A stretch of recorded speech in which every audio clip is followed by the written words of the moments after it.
नमस्कार साथियों, आज हमारे इस YouTube चैनल जीत एजुकेशन के माध्यम से आपके सामने अति प्राचीन इतिहास और आदि साहित्य से संबंधित ग्रंथ और उनके रचनाकार से संबंधित महत्वपूर्ण प्रश्नों की श्रृंखला प्रस्तुत करने जा रहा हूं। इसमें महत्वपूर्ण 30 प्रश्न प्रस्तुत हैं। इसमें भी 5 सेकंड का टाइमर दिया गया है साथियों, जिसके माध्यम से आप स्व आकलन कर सकते हैं। आप ईमानदारी से प्रश्नों के उत्तर देते चलिए। उत्तर क्या होता है उससे मिलान कर लीजिए और अपने ज्ञान का अंदाजा लगा सकते, अपने आप को परख सकते हैं। तो इस तरह से चलिए चलते हैं प्रश्नों की श्रृंखला की ओर। नंबर 1, प्रश्न नंबर 1, भारतवर्ष के लिए इंडिया शब्द का प्रयोग किसने किया?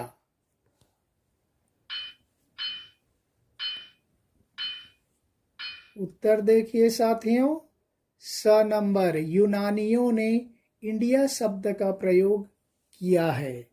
चलते हैं दूसरे प्रश्न की ओर। हिंदू शब्द की उत्पत्ति किस नदी से हुई है? ये सरल प्रश्न है, लगभग सभी को मालूम है। उत्तर हो जाएगा साथियों द नंबर, सिंधु नदी से ही हिंदू शब्द की उत्पत्ति हुई है। चलते हैं तीसरे प्रश्न की ओर। वेद शब्द का अर्थ है, जो हमारे 4 वेद हैं वो किसके प्रतीक हैं, उसका अर्थ क्या है? ये देखिए ऑप्शन क्या हो जाता है साथियों। उत्तर हो जाएगा ब नंबर, ज्ञान। वेद शब्द का अर्थ है ज्ञान। चौथे प्रश्न की ओर चलते हैं। त्रिपिटक क्या है? देखिए उत्तर हो जाएगा साथियों स नंबर, बौद्ध धर्म ग्रंथ है त्रिपिटक। चलते हैं पांचवें प्रश्न की ओर। इनमें से कौन बौद्ध साहित्य है? देखिए तो साथियों उत्तर हो जाएगा द। त्रिपिटक के ही 3 भाग है, सुत्त पिटक, विनय पिटक और अभिधम्म पिटक। ये सारे बौद्ध साहित्य, बौद्ध धर्म ग्रंथ त्रिपिटक के 3 भाग हैं। चलते हैं छठे प्रश्न की ओर। जैन साहित्य को कहा जाता है, ये अक्सर पूछा जाता है। देखिए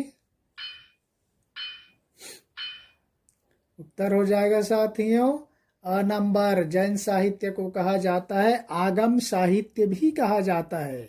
चलते हैं 7वें प्रश्न की ओर। आचार्य चाणक्य को कहा जाता है, देखिए आचार्य चाणक्य का दूसरा नाम क्या है? उत्तर हो जाएगा साथियों स नंबर, विष्णुगुप्त। आचार्य चाणक्य का दूसरा नाम है विष्णुगुप्त। चलते हैं 8वें प्रश्न की ओर। आचार्य चाणक्य विष्णुगुप्त ने किस ग्रंथ की रचना की थी? ये सरल है, सभी को मालूम है, तो पर भी हमने कुछ सरल प्रश्न रख दिए। उत्तर हो जाएगा साथियों ब नंबर, अर्थशास्त्र। चलते हैं 9वें प्रश्न की ओर।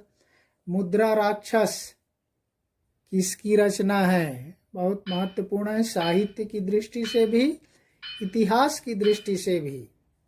उत्तर हो जाएगा साथियों द नंबर, मुद्रा राक्षस विशाख दत्त की रचना है। चलते हैं 10वें प्रश्न की ओर। अष्टाध्यायी किसकी रचना है? ये सरल है, आप अंदाजा लगाते चलिए। उत्तर हो जाएगा साथियों स नंबर, पाणिनि की प्रसिद्ध रचना है अष्टाध्यायी।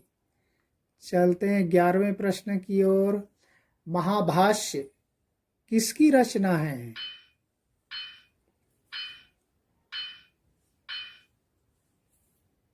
देखिए साथियों ब नंबर, पतंजलि की रचना है महाभाष्य। और एक हिंदी में आता है अणुभाष्य, नाम सुने होंगे, ये उसकी रचना है सूरदास के गुरु वल्लभाचार्य की है अणुभाष्य, ये महाभाष्य है पतंजलि की। चलते हैं 12वें प्रश्न की ओर। मालविकाग्निमित्रम किसकी रचना है? सरल है लेकिन कंफ्यूजन है। उत्तर हो जाएगा साथियों द नंबर कालिदास। अभिज्ञान शाकुंतलम, मालविकाग्निमित्रम, ये सारे कालिदास की रचना है। चलते हैं 13वें प्रश्न की ओर।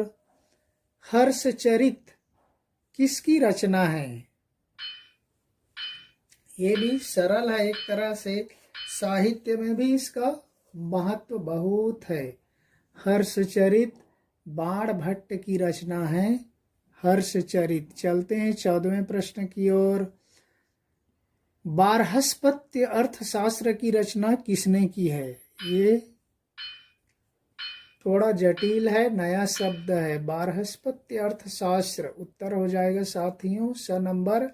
बृहस्पति नामक कवि ने बारहस्पत्य शास्त्र की रचना की थी, अर्थशास्त्र की।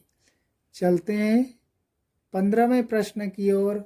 स्वप्नवासव दत्तम किसकी रचना है? स्वप्नवासव दत्तम या स्वप्नवासव दत्ता भी लिखा जाता है कहीं कहीं पर।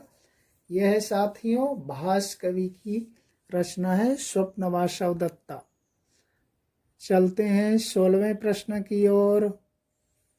मृच्छकटिकम किसकी रचना है? देखिए ये सारे ग्रंथ साहित्य इतिहास में भी महत्वपूर्ण है और साहित्य की दृष्टि से भी महत्वपूर्ण है। ये इसलिए इतिहास और साहित्य दोनों के लिए इम्पोर्टेंट है। तो उत्तर हो जाएगा साथियों ब नंबर। मृच्छकटिकम शूद्रक की रचना है।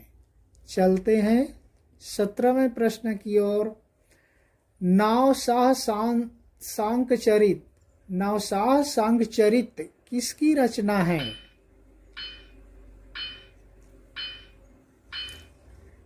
उत्तर हो जाएगा साथियों द नंबर। पद्मगुप्त परिमल की रचना है नवशाह सांकचरित। चलते हैं 18वें प्रश्न की ओर। राजतरंगिणी किसकी रचना है? ये सरल है, मेरे ख्याल से आप लोगों को मालूम होगा। राजतरंगिणी बहुत फेमस है। उत्तर हो जाएगा साथियों द नंबर। कल्हड़ की रचना है। चलते हैं 19वें प्रश्न की ओर। विक्रमांक देवचरित किस कश्मीरी कवि की रचना है? देखिए विक्रमांक देवचरित। उत्तर हो जाएगा साथियों ब नंबर। बिल्हड़, बिल्हड़ कश्मीरी कवि है, इनकी रचना है। चलते हैं 20वें प्रश्न की ओर। कुमारपाल चरित किसकी रचना है? ये साहित्य में भी उतना ही प्रसिद्ध है जितना कि हिस्ट्री इतिहास में। उत्तर हो जाएगा साथियों हेमचंद्र की। कुमारपाल चरित हेमचंद की रचना है। चलते हैं 21वें प्रश्न की ओर।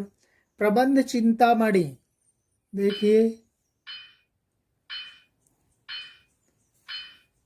उत्तर हो जाएगा साथियों ब नंबर। मेरुतुंग की रचना है प्रबंध चिंतामणि। चलते हैं 22वें प्रश्न की ओर। कीर्ति कौमुदी किसकी रचना है? उत्तर हो जाएगा साथियों स नंबर। सोमेश्वर की रचना है कीर्ति कौमुदी। चलते हैं 23वें प्रश्न की ओर। बसंत विलास किसकी रचना है? देखिए ये भी एक कश्मीरी कवि है साथियों, बसंत विलास। उत्तर हो जाएगा बालचंद्र की रचना है बसंत विलास। चलते हैं 24वें प्रश्न की ओर। मत्त विलास प्रहसन किस पल्लव नरेश की रचना है? देखिए मत्त विलास प्रहसन।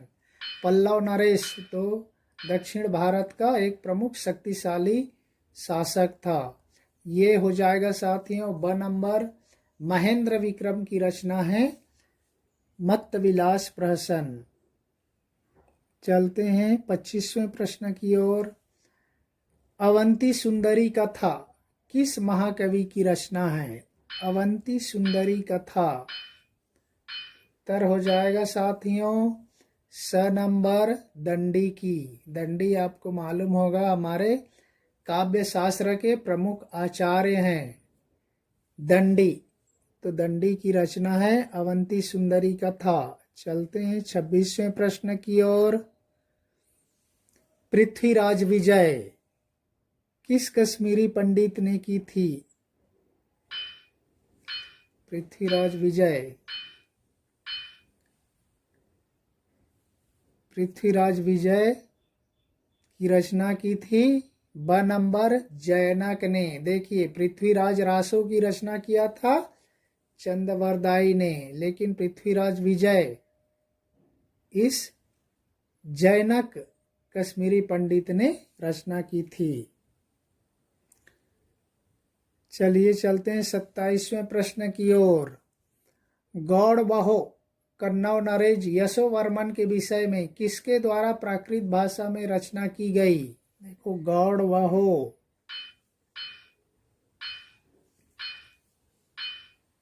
उत्तर हो जाएगा साथियों द नंबर वाक्पति राज। वाक्पति राज ने किया था गौड़ बहो की रचना प्राकृत भाषा में। चलते हैं 28वें प्रश्न की ओर। दक्षिण भारत का प्रारंभिक इतिहास किस साहित्य से ज्ञात होता है? देखिए, दक्षिण भारत का प्रारंभिक इतिहास, उत्तर हो जाएगा साथियों ब नंबर संगम साहित्य से। देखिए, आगम साहित्य क्या है?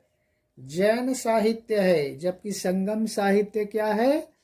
दक्षिण भारत के प्रारंभिक इतिहास को कहा जाता है संगम साहित्य। चलिए चलते हैं 29वें प्रश्न की ओर। दक्षिण भारत के पल्लव शासकों का इतिहास किससे ज्ञात होता है? दक्षिण भारत के महत्वपूर्ण शासक रहे पल्लव, चोल, तो ये रहा साथियों ब नंबर नंदिक कलम्बकम।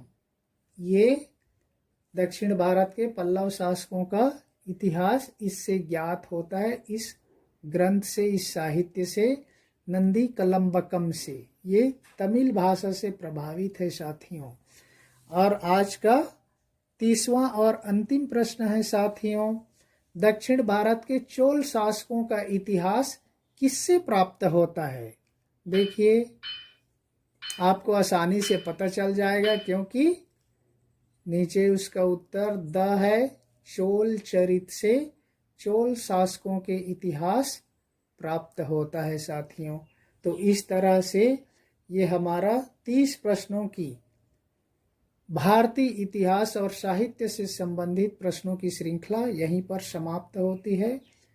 फिर किसी प्रश्नों के साथ मिलेंगे, तब तक आप इस वीडियो को देखते रहिए, सब्सक्राइब कीजिए, लाइक कीजिए। धन्यवाद। जय हिंद।